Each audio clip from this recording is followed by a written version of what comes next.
to episode 17 of Chakmah Choter. We're going to resume where we left off in our last program by sharing what was revealed by a man whose name means he listens to God through an individual known as the gift to another whose name means beloved. And I'm going to read the prophecy again, just because it happens to be my favorite. I won't comment on it and belabor it to this time because I spent an entire hour and a half celebrating everything I love about this prophecy in our last program, but we'll use it as we move forward and consider other relevant prophecies for this time. There is the myth that what I'm going to share with you pertain to a life that is now over. The Christian New Testament has Dowd not only dead and buried and still in his tomb and not in heaven. They claim that according to the New Testament that Dowd didn't make it into heaven, which means God's beloved son, God couldn't save. So I don't know what hope there would be for the rest of us, but no one questions the stupidity of religion because religion isn't predicated upon knowing or thinking. It's all based on beliefs. The fact is that what I'm sharing with you is instructive for all time, and it also pertains to our time. It came to be when the king, this would be Dowd, sat down and relaxed in his home because Yahowah had given him a comforting respite from his adversaries, that the king said to Nathan, the prophet, "Please look around. I live in a house of cedar, but the Ark of the Covenant sits within curtains." So Nathan said to the king, "Choose to go and do all that is in your best judgment for Yahowah." But then that evening, it came to be that the word of Yahowah came to Nathan. He conveyed, "Go and tell Dowd, my co-worker, that this is what Yahowah says. Why should you build me a home to live in?" Indeed, I have not lived in any house since the time that I lifted the children of Israel out of the crucibles of religious and political oppression in Mitzrayim, even to this day. And I have been going about in a tent dwelling. Anywhere along the way that I have sojourned with the children of Israel, did I say a single word to any of the tribes of Israel, my people, Israel, who I fed, asking, "Why not build me a house of cedar?" Therefore say to my associate Dowd, this is what Yahowah of the spiritual implements conveys. I took you from the sheepfold, from chasing after lammies, to being the leader over my people, over Israel. And I have been with you wherever you have traveled. I have cut off all of your enemies, removing them from your sight, and I have made your name great, greater than the names of the greatest on earth. Furthermore, I will appoint a place for my people, Israel, and I'm going to plant them there such that they may dwell in this place of their own and never have to move again. Neither shall the son of evil afflict them anymore, as will have been the case. I will interrupt just one moment to say, the thing that makes Dowd the most important and famous of the characters in Yahweh's long story with his relationship with humankind. There are many. But one of the most prominent of them is that he not only unified all Yisrael, he not only protected all Yisrael, he not only brought Yisrael into Jerusalem and expanded the territory that Yisrael and Yehudim were living in to the original footprint that Yahweh had foretold.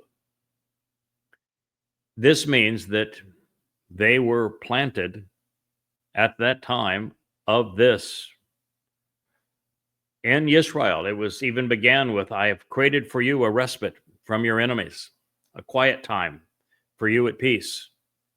So Israel was at that time at peace, living in the land of Israel, which means when he says that I will bring them back, well, they will never have to move again, that they will not have been afflicted by the son of evil, which is now a future individual, as will have been the case in the past. That this is speaking of what God has recently done and brought Israel back. But that story is not complete because they are being moved. They are being tormented by the sons of evil. In fact, we even have the Sons of Evil Betrayal of Israel tour being led by the Donald as I speak to you now. So this is speaking of how what occurred in 1948 will continue to develop through 2033, a year 6,000, when Israel will never be troubled again. And since that time that I instructed the judges, that would be the man who wrote this down, Samuel, in conjunction with my people, Israel, and what he instructed him about in the last most and complete instruction to Samuel was when Samuel said, they have rejected me. They want a political ruler like the Gentiles. And Yahweh said to Samuel, no, they did not reject you. Israel has rejected me.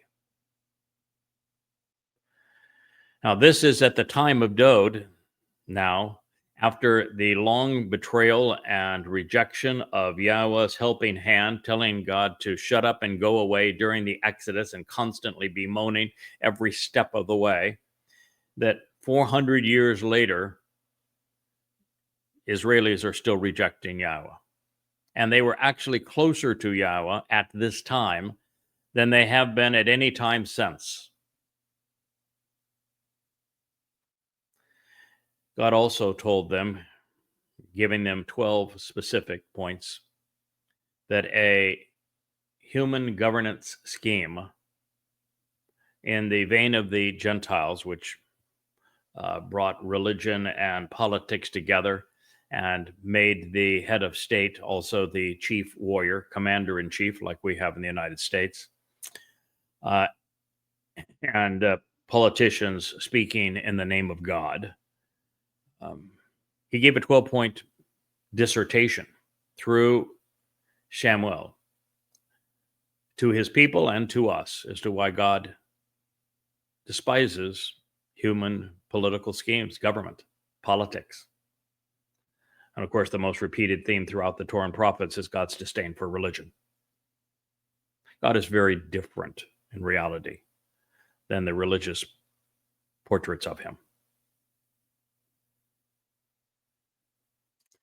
And since that time that I instructed the judges in conjunction with my people, Yisrael, that means that there is no church there.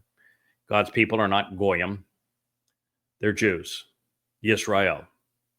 I have created for you a respite from all of your enemies. Moreover, Yahweh is boldly and publicly announcing for you that indeed he will act, engaging with you to create the family and build the home.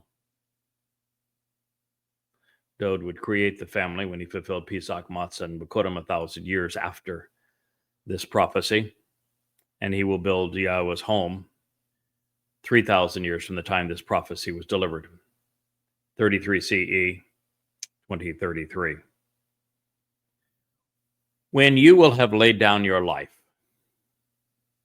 the fulfillment of Passover, in association with your ancestors, because of the instructions that are in the Torah, I will rise up and I will take a stand to bring to fruition what you have sown. What Dode has sown, his people have neglected. He sowed the seeds of our reconciliation, of eternal life, and of the fruit of our perfection, so that we might become the firstborn family of the covenant with Yahweh. But everyone, beginning with Jews, particularly the rabbis, chose not only to ignore what Dode did, but to discredit him. They claim that he cannot be the son of God because they claim God can't have a son. But God claims otherwise, but that doesn't matter to the religious. They are looking for an unnamed warrior Messiah when God said, my Messiah is Dode. But that doesn't mean anything to the rabbis because, well, they want what they want. Yahweh in Dode, in passages like this, spoke of Dode laying down his life, and Yahweh taking a stand boldly and publicly based upon what he had achieved. And yet, the Jews of the first century in Judea ignored it. They did not acknowledge that it was Dode fulfilling Pesach, Matzah, and Bekurim, even though he had told them explicitly the date that he was going to do so 700 years earlier, and even though he had described crucifixion 1,000 years earlier, when crucifixion didn't even exist, but giving us the medical method that crucifixion actually kills in his prophecy in the 22nd Mizmor in first person, and the timeline of his arrival was given via Daniel 9. It was all there. Yahweh's declaration of what he would achieve with his son was scribed in year 968 BCE, year 3000 Yah, exactly 1,000 years before Dode would honor the accolades and the song. Jews disavowed him. And that gave an opportunity for a horrendous Jew, his name was Shaul, Paul, to create a counterfeit, a Iusu Christu, that is a counterfeit through identity theft of Dode, robbing deliberately, knowingly, purposefully, robbing Dode of everything God and his son had said, robbing him of his title, his relationship with God, his fulfillment of Pesach, Matzah, and Bekurim, all of it. The fact that he's the returning king, every bit of it, to give to this myth known as Iusu Christu, Jesus Christ. And to counter that, rather than telling them that, wait a minute, you've misinterpreted, misquoted, misappropriated all of the prophets in the Torah in this regard, in fact, contradicted what God actually said about what was going to happen, as is obvious and as I am doing for you and have continually done for you, to dispel the myth of Jesus Christ and Christianity, a church and Gentiles stealing everything that belongs to God's people. Rabbi Akiba, the father of rabbinic Judaism, brought Rome back to bear, this ultimate beast that became the Roman Catholic Church, caused the diaspora, and did so by foisting another false messiah. So now there were two false messiahs robbing God's people of their salvation. And so it is God that has to rise up and take a stand to bring to fruition what Dode has actually sown. And without Yahweh doing this and doing it through the person that he has issued hundreds upon hundreds of prophecies about, his Nachri. And, he even introduced his Nachri at the very moment the first home for Yahweh's name was opened, erected, completed. The first Sermon on the Mount by David's son Solomon is when specifically this announcement was made that there would be an acri that Yahweh would use to convey this truth to you, to bring your attention back to David so that you would know what father and son had achieved. And of course, then there's the discussion of the Choter, which David first wrote about, and then Yashayah devoted an entire chapter to. And the Bashar Herald, being Yada, the one who knows. It is everywhere. And this is how God has boldly and publicly announced that the seeds that David has sown will provide the benefits of the relationship. So when you lay down your life in association with your ancestors, I will rise up and I will take a stand to bring into fruition all you have sung, all you have sown from Zerah, basis of Zeroah, the sacrificial lamb, the one cultivating the seeds of the harvest, without hesitating or delaying, right on schedule, pursuant to your approach to providing the way to the benefits of the relationship. Asher. This shall be extracted and withdrawn and delivered out of a small particle of your physiological nature. And so I will establish this reign over this kingdom.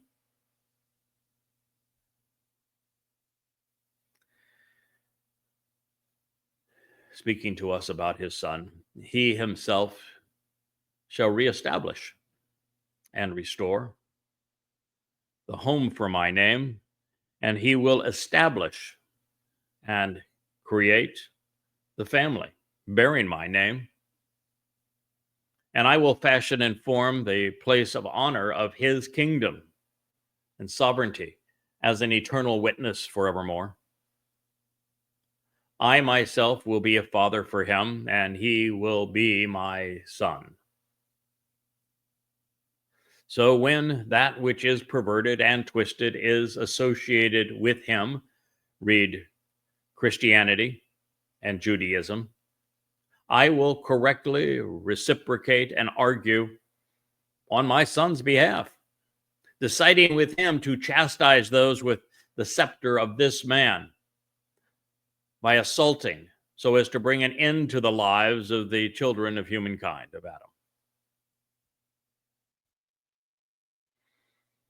The two most egregious crimes, and perhaps three, ever perpetrated on humankind was the counterfeiting through identity theft and stealing of everything Yahweh and Dod, father and son, achieved together through the myths of Jesus Christ, Bar Kokhba, and then Muhammad.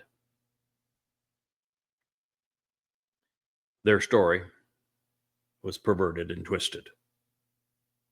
And so Yahweh is going to side with the true Messiah, his beloved son, Dod, our actual Savior.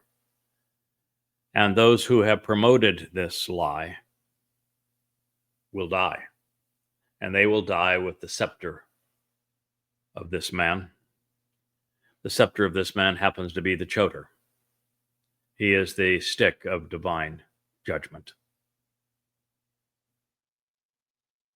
Now addressing his son directly again, and to us about the man named Shaul, who is the one who played the pivotal role in robbing God's son of what he had achieved and God's children of the benefits that he had provided.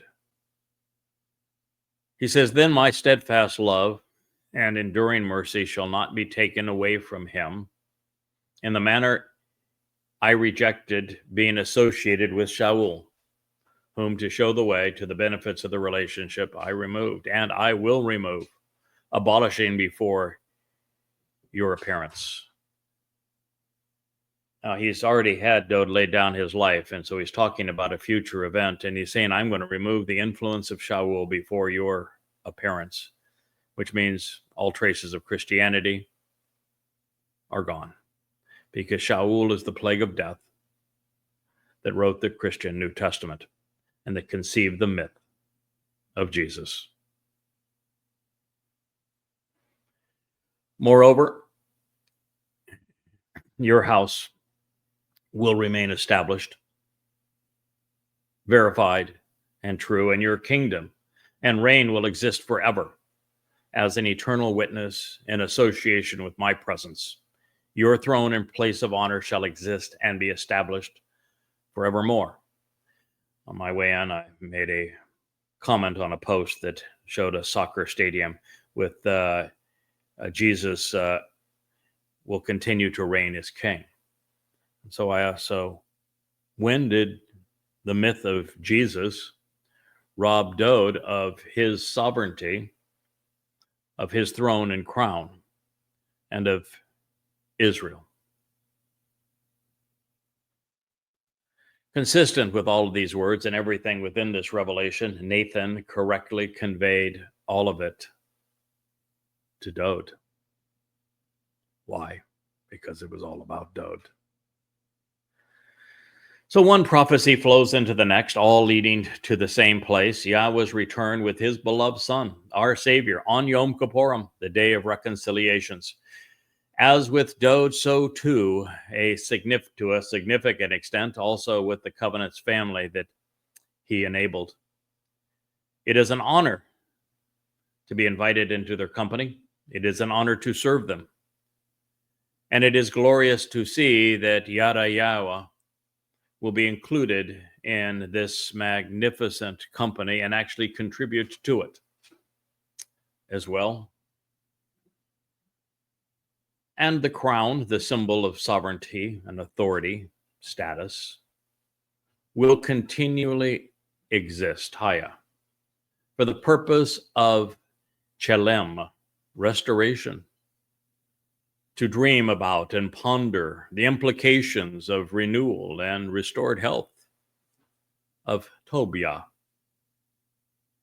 of those who are favored and agreeable to Yahweh. Through Yada Yah. By knowing and understanding Yahweh, la Yada Yah. In order to Chen receive favor, compassion, and kindness, for they been Safanya, children, Yahweh treasures. From the Zikaron, the most memorable of men, as a way to memorialize the inheritance right and commemorate Ba Hakal, engaging and enduring within the royal residence and temple of Yahweh.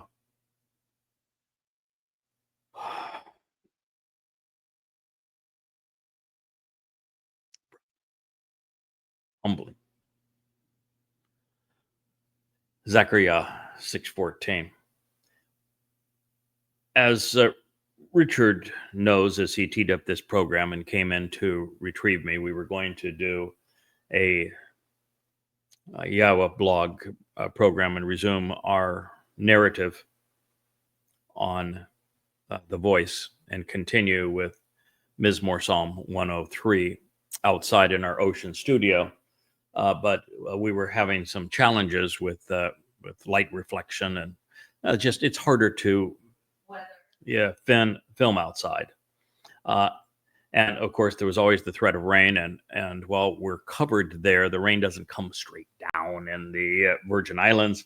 It comes down sideways sometimes. And we also have a bookshelf there to remind listeners, viewers, that what we're sharing with you is the result of 24 years and 35 volumes of study. Well, when he came to get me, I was engaging with a woman. Her name was Mrs. G. And she condemned me for being hateful, saying, hateful will get you nowhere. Mm-hmm. And my response was, no, hate is a virtue.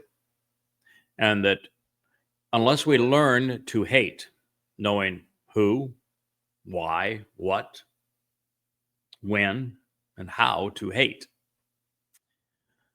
Those things that not only are decidedly evil, rape, pedophilia, incest, um, human trafficking, slavery, mass murder, terrorism, and the religions and edicts that encourage more of these things, then we cannot be just. We can't be fair. We can't be moral. And we subject future victims to more victimization when we don't despise these things and recognize how to show our disdain for them. To which she wrote back, no, you're wrong, and hate is simply an emotion, and it affects the emotional person, and it doesn't have any influence on the perpetrators. I said, well, I'm sorry, but the truth is that hate is actually a motivation, as is love. If I love enough, I will be motivated to hate that which is harmful to those I love. And I can't actually be loving of those that I care about unless I'm willing to protect them from those things which are despicable. And that it is essential for us to use our words wisely to expose things like Islam that encourage pedophilia, incest, rape, misogyny, human trafficking, abduction, mass murder, terrorism, genocide, grotesque apartheid. So we have to be judgmental in this way. And I said, I happen to be driven 90% from my head and 10% from my heart, but it is my heart that motivates me to pursue a intellectual condemnation of these things. Now, the reason I got into this is that I'm reading through this, and I have shared with you that I am different than Dode, whom God loves more than any other, and that Dode is equal parts head and heart. It's kind of like Thomas Jefferson, I think, was a lot like Dode, head and heart, who wrote brilliantly, both men did, about emotions, thinking. I'm not that guy. I am 90% head and 10% heart. That doesn't mean, though, that I am not motivated by emotion. I am. I read things like Zechariah 6:14, and I tear up. It gets me right in the gut and the kidneys, which is the actual seat of emotions in the ancient world. There are statements like this where I read what our God has said, and I'm emotionally charged to share what God wants known. Well, I'm also frustrated that God's people are so oblivious to this profound truth. These are words that stimulate our mind, for sure. But if they don't cause passion and zeal, devotion in your heart, then you're not a complete person. So we have moved from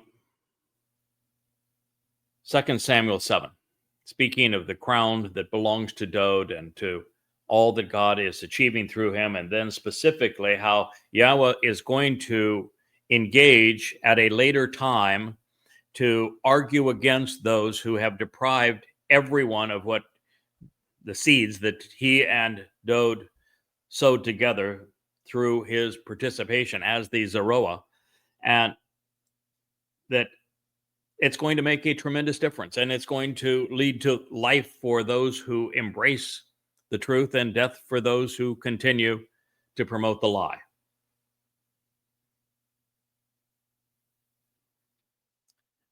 And as we turn then to Zechariah in what is now the continuation of the 6th chapter.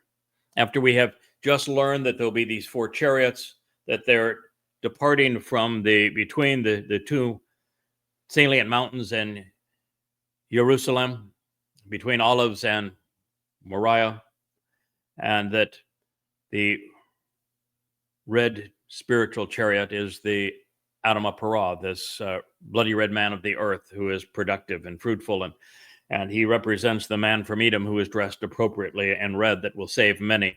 And he remains as the black and white chariot go out, and God takes the lives of those who are unsalvageable, who are still pursuing a religious or political agenda that is contrary to what he and his son achieved, so that the way is cleared for those who are receptive to it to be gathered unto the red heifer, and to Eliah, who will operate as the master of ceremony, so they can be prepared for Dode's return.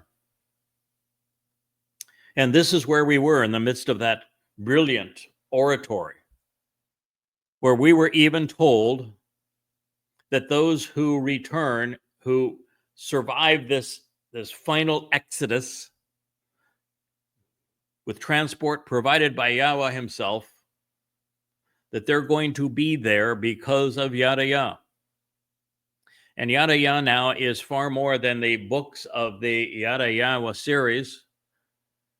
It is also the gateway to the Yahowah blog.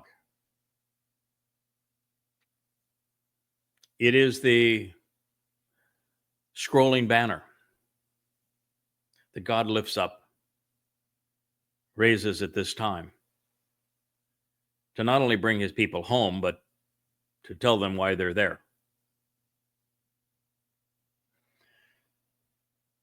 So as someone who has served the crown, who has provided for our restoration on behalf of those who are favored and agreeable to Yah through Yada Yah, so that they would receive favor, and that the children that Yahweh treasures would benefit from the Zakaron, the most memorable men of Yahweh. And at this time, those who are being included and invited into the royal residence, home for the covenant family of Yahweh, by the memorable men of Yah, are going to benefit from really 4 or 5 men principally. The first is Moshe, because he, after having a number of breakdowns, he stayed the course. He did what he was asked to do, right up to the point of striking the rocky crag, as opposed to speaking about the rocky crag, so that it would deliver its water, because it is the rocky crag that is going to be delivering this water to cleanse the children of Israel at this time. But Moshe is essential, because he told us what God was going to do through the Moed Mikre, and he lived the example of Pesach, Matzah, and Bakurim, where through Pesach, the firstborn of Yisrael were given life, and through Matzah, they were removed from religious and political oppression, so that by Bakurim, they could become part of the covenant family, crossing the sea and the parting of the waters. The second memorable man is obviously Dode, the king, the one who fulfilled all of these things, the one who made these things possible, the one who wrote about what he would achieve on our behalf, that wrote about his own crucifixion, that Yahweh said is his son, and that he is his father, and that he is the Messiah, and that he is the returning king. He is the ultimate Zeroah, just as Moshe was also one of the 3 Zeroah. And the man that tells us that Moshe was the first of the 3 Zeroah, with Dode being the greatest of the Zeroah, is Yashayah, who is the same person who introduces the prophecy of God placing the guilt of the covenant family on the sacrificial lamb to fulfill Passover in Yeshaya 53. And he begins by saying, pay attention to the man that knows the identity of the three Zeroah. Because according to Yeshaya, in the 17th chapter, the man who fulfills the harvests of Shabuah and Towrah, and then serves as the man from Edom, another Yeshaya introduction to save many, as the Adamah Parah. He is the final Zeroah. And that means that the three Zeroah plus Yeshaya, and of course the man who is serving as the master of ceremony at this time, Elia, would take the three Zeroah, these most memorable men of Yahowah, along with the two great prophets, the orator Elia and the writer Yeshaya. And they will all be celebrating. This is the result of how they are properly presented for the first time ever for the benefit of those Yahowah treasures, so that they could receive favor and compassion and kindness as a result of Yada Yah.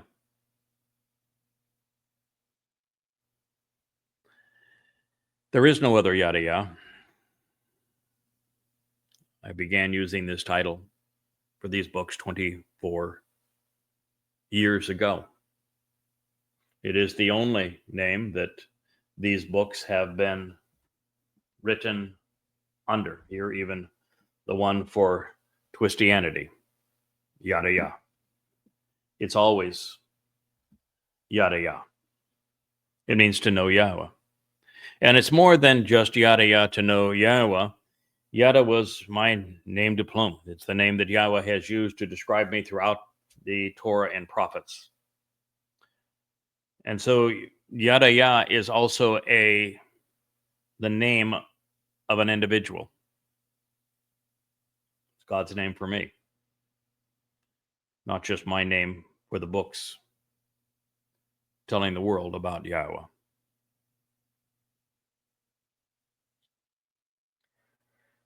Oh, this is exceedingly poignant. It's as emotional as it is cerebral. And there are times like this that emotion and intelligence coalesce to bring out a far more desirable result. You know, Yahowah says he hates, and he tells us how, when, why, and what to hate.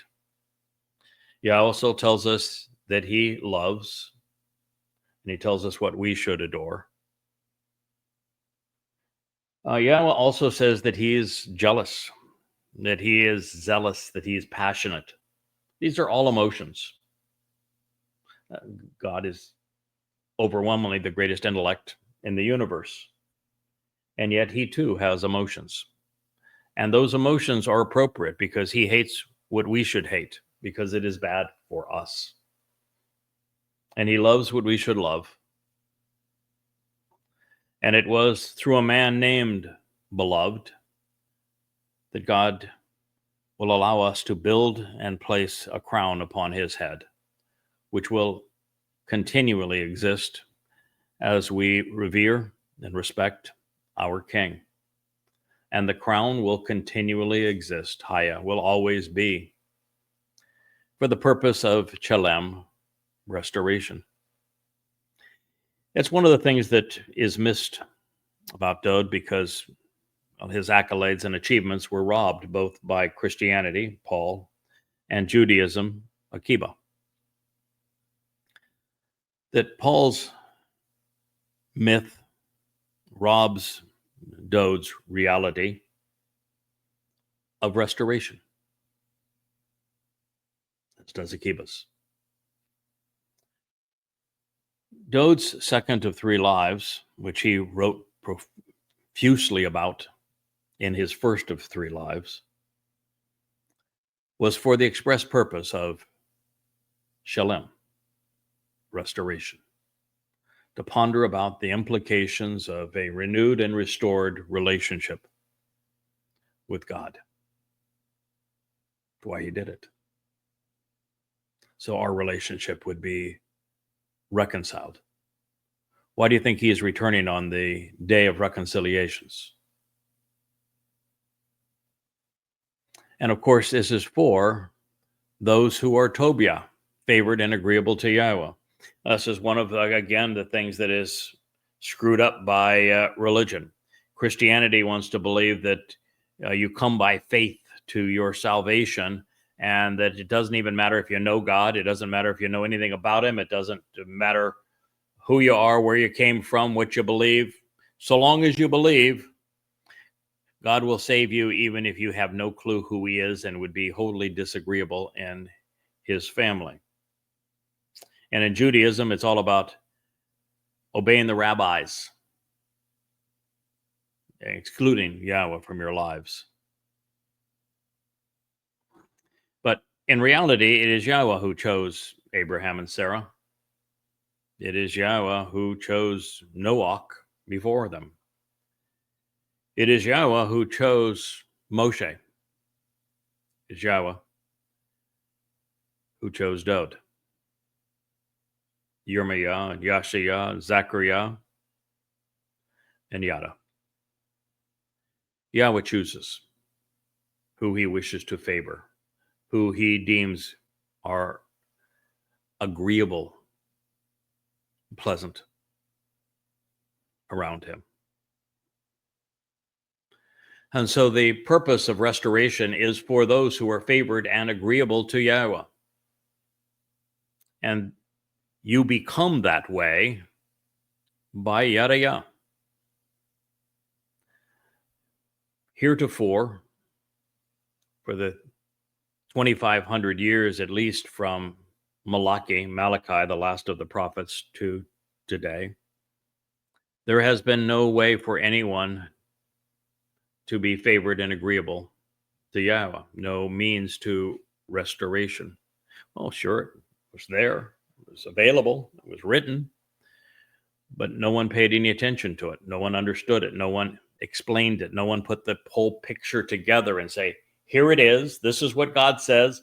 This is what this means. This is what he's offering. This is what he's expecting from you in return. None of that existed. No one recognized that Dod was the returning king, that Dod was our Savior, that Dod is the Messiah and the Son of God, and that other guy, both of the other guys, are false messiahs. Nobody knew it.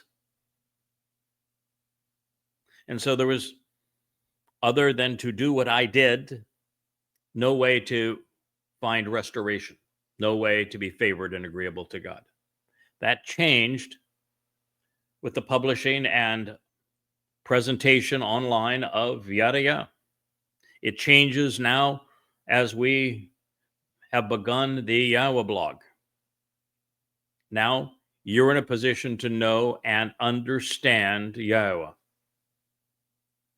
You know what he is offering, what he expects from us in return.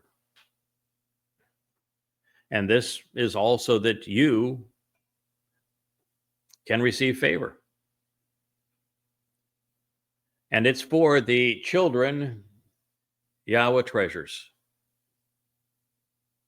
And it comes by way of the Zacharon. The Zacharon are the most memorable of men, those who memorialize the inheritance right and commemorate what it means to engage and endure in the royal residence of Yahowah, part of his covenant family, of entering the temple that Dowd gets to build for his father upon his return and being part of that eternal family.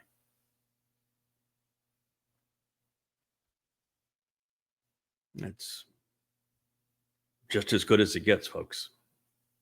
Direct, clear, unambiguous, beneficial, pertinent, relevant, undeniable, affirmed, acceptable.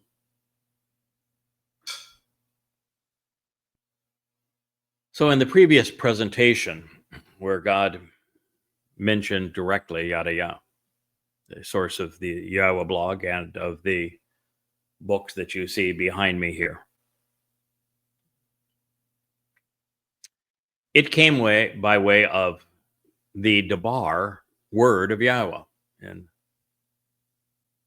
Zechariah 9. And at that moment, God was focused upon Lakach, reacquiring those who had been Golah, driven away, claiming them as Chaldea, mine of the world. I think that is Zechariah 6:9, where we were told that the Debar word of Yahowah, Lakach, would grasp hold of and acquire those who had been driven away. And they would claim the Chaldea, which were mine, Yahweh's, of the world, because of Yada Yah, by way of Yada Yah, through Yada Yah. Now, by contrast here, we commence with Dowd's crown continually existing to keep Chalam, the dream of restoration, alive. Thereafter, in Zechariah 6:10 and 6:14, they coalesce to a state such that those who are Tobiah in both, who are favored and agreeable to Yah, come by way of Yada Yah, knowing Yahowah through Yada. Now, these narratives diverge slightly, with God asking in the first account, you should go for yourselves in the same day and come to and enter the house of Yoshia, of those Yahweh has found and supports. Whereas the second iteration of Yada Yah, it is in order to Chen, receive the favor and compassion of Yahweh. Then both Zechariah 10 and 14 reveal that Yada Yah will result in becoming Ben Saphanyah, the children Yahweh treasures. In the first rendering of the proclamation, this is for the benefit of the relationship, Asher, and it pertains to those who have come out of Babel, because it's an exodus that God is bringing them out of geographic, political, and religious Babylon, the United States, the Middle East, and out of those who have converted to Christianity. He's using their DNA and their attitude to determine whom he can pull out of Babylon. My people, bring them out of Babylon. God's providing the conveyance to bring them back to Jerusalem to benefit from this Zacharon, this memorable man.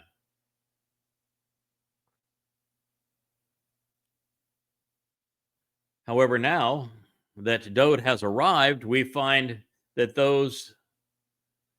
these miraculous, marvelous results come by way of the Zacharon, the most memorable of men, as a way to memorialize the inheritance right and commemorate the Ba'al, engaging and enduring in the royal residence of Yahweh. We're invited into God's home by the crown through these memorable men. This is earth-shattering, mind-expanding, particularly when we compare the similarities and differences between what God is saying, with Yada Yah being the catalyst, along with Dode and Yada, making this happen.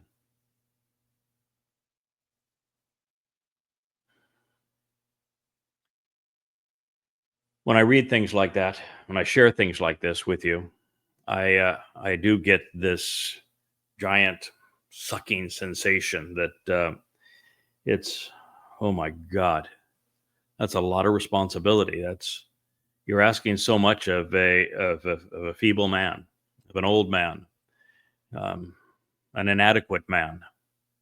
God, how in the world are we going to even collaborate and deliver on a promise this grand, this great, turning around a world that is this dark, that is this blind, that is this tone deaf, that doesn't even know what to love or what to hate? You got MAGA celebrating the Trump betrayal tour of Israel. And prior to that, it was the progressives that were serving as the pimps of Islam to perpetrate apartheid and genocide on Jews and Israel. And now you have the right and the left both betraying God's people. A billion progressives, probably a billion right-wing wackos, and their conspiracies, 2 billion Muslims. And they're all opposed to God's people now. How do we turn that around, God? I mean, you're saying we do. And so you've never been wrong. When you say through a prophet, this is Zechariah, that we are going to accomplish this, it's going to happen. You are going to collect, you're going to withdraw, you're going to provide this final exodus from Babel, and you're going to bring people back into your royal residence, into your home, into your family through these individuals. I believe you. I know you're telling us what will occur. But oh my goodness, God.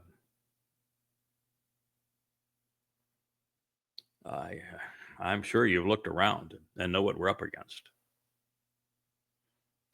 You know how grotesquely anti-Semitic and immoral X is. You know, we run a delicate balancing act on Facebook, knowing that it is our best hope for a home to convey this message on your behalf. You know that our internet site is in transition. You know that we're all working as diligently as we can in every waking hour to convey this message. As I came back into this studio last night after leaving my office at about 8:45, 9 o'clock, I entered a meeting that had Richard, Kevin, and Leah continuing to describe all that they were working on to convey this message more effectively, more passionately, more broadly. We are devoted to what you're requesting, Yahowah. But this is a tall request. You know, I thank you that we did have the 24 years of writing these 35 books that sit behind me as Yada Yah. I'm delighted that we've been able to put together in very short order, from your request mid-December, now going live with the YAHOWAH blog by January 1st and producing hundreds of hours of YAHOWAH blog since that time, conveying this message, and that we've gone from having virtually no one paying any attention to us on Facebook or YouTube or on X to having anywhere from 1,200 on X to 2,000 or 3,000 between all the accounts on Facebook to 3,700 people on Facebook now that are paying attention. It's a long way in a short period of time. And I know we're making progress. I've realized that the very text that I'm sharing with you now is new. It's the basis of what we'll be coming home for. I'm writing it in my spare time between the YAHOWAH blog and managing our outreach in social media. And it's the most insightful, most reassuring, most encouraging things we've ever done. So I realize that God says that we will prevail. Collectively, as a team, the three Zeroah deliver the message that the great prophets have revealed, because we all serve the same God, Yahweh, for the same people, Yehudim.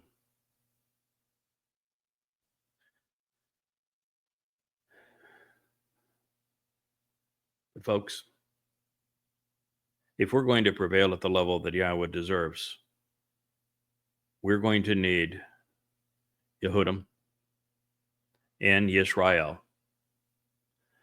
And Yehudim in America, those who are not swallowed up by progressive politics, those who are not devoured by the parasitic ultra-Orthodox religion, those who are still have an open mind,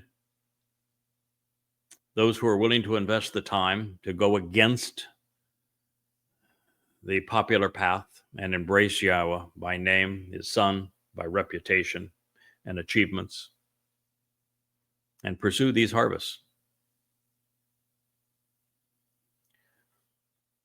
If that white chariot's going to be full, if there's going to be standing room only on the Mount of Olives as Elia officiates over the sacrifice of the red heifer, and if there's going to be a goodly number of wonderful people that are part of Shabuah harvest and then the Teruah gleaning,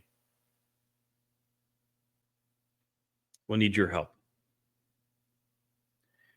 Yahweh is going to engage in a mighty way over the next 8 years. He's already doing so.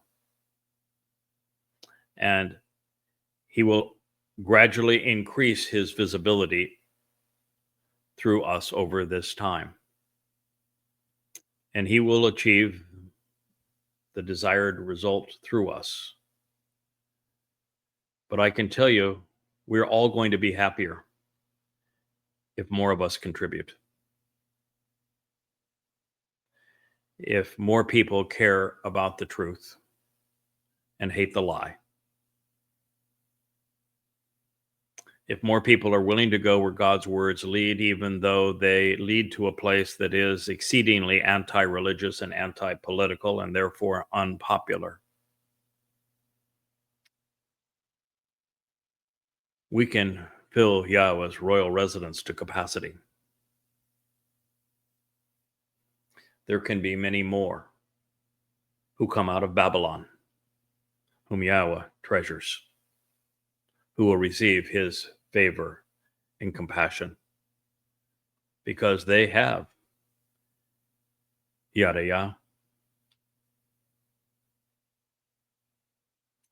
Now, in this case, the Zacharon title describing the most memorable of men of God, those who acknowledge and validate the great inheritance that is being offered by Yahweh through his Bereth covenant and fulfilled through his Moed Mikre, particularly the first three that Dode enabled, Pesach, Matzah, and Bakodim.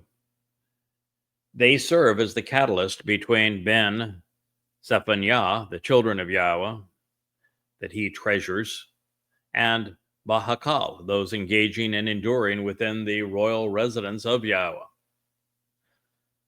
Now, Zechariah was no doubt aware of the implications of what he had just seen.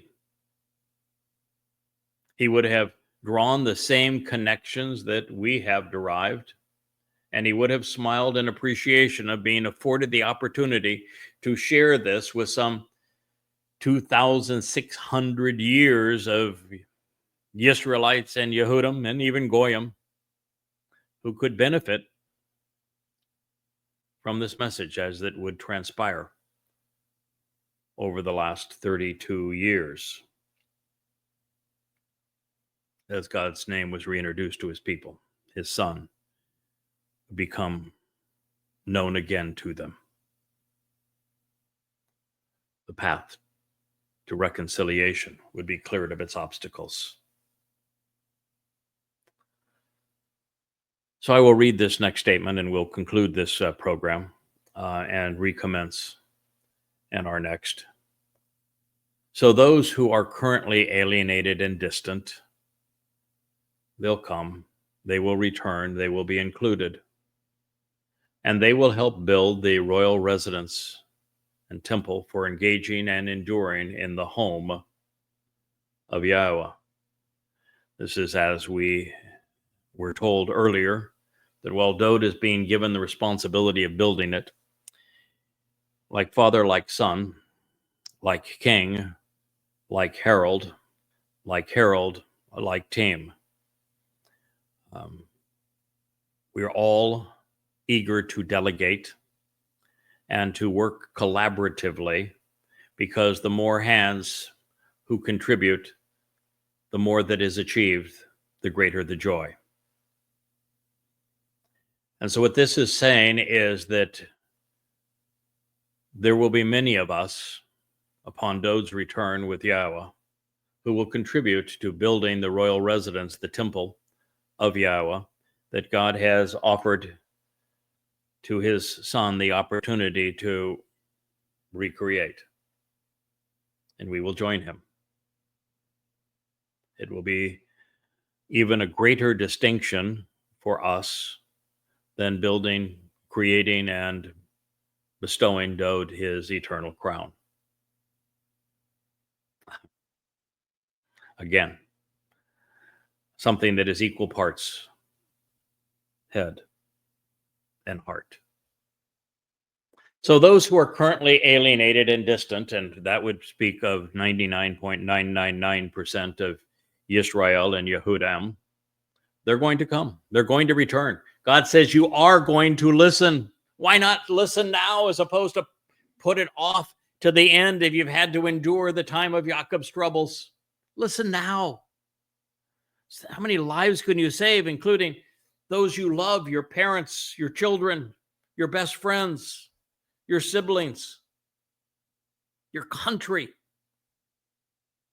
your ethnicity? So those who are currently alienated and distant, recall, will come and return, and they will help build YAHOWah, the royal residence and temple for engaging and enduring in the home of Yahowah. Hakal Yahowah. And then you will all come to know Yada. And you will understand. You will realize and acknowledge that indeed Yahowah of the spiritual messengers has sent me to you. You're listening to the fulfillment of this prophecy. And you will know Yada. And you will understand, you will realize and acknowledge that indeed Yahowah of the Sabah has sent me to you.